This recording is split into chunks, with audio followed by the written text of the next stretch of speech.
What's up, boss, mga boss? Eto na. At tapos na ang ating pampatibay. Ayan.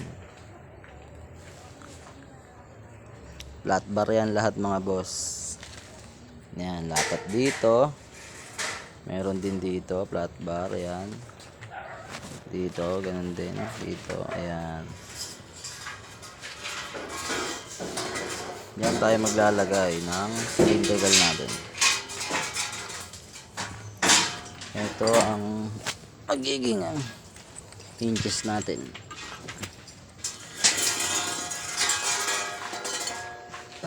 Ito, mga boss. Ayan. CRS yan.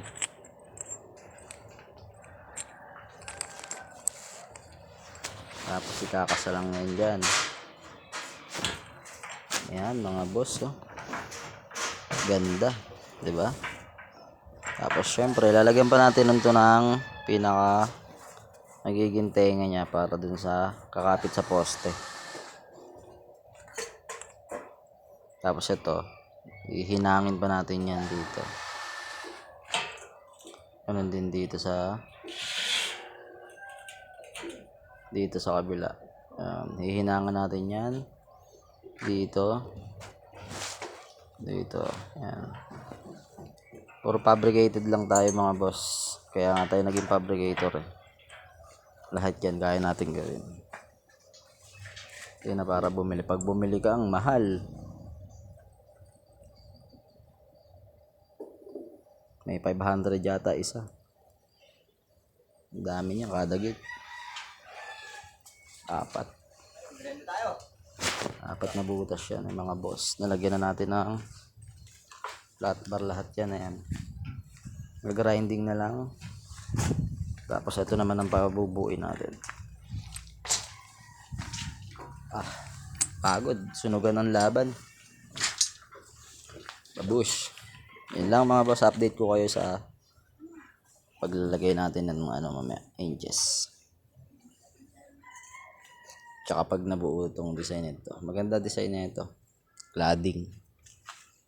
PVC panel.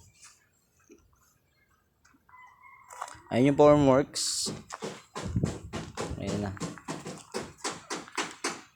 Lalatagan na ng pinaka niyan. Wala pa naman yung forma niya. Ganda niyan. Update din tayo dyan kapag nakapagbuhos na ng poste. Kinis niyan, no? Ano yan? Vlog ba yan, pre? Video lang. Boss mo! Di pa tayo magkapera. Kinis ng buhos niyan. Kasing kinis ng inyong misis. Bye. So, yun lang muna tayo. Merienda, guys. Merienda.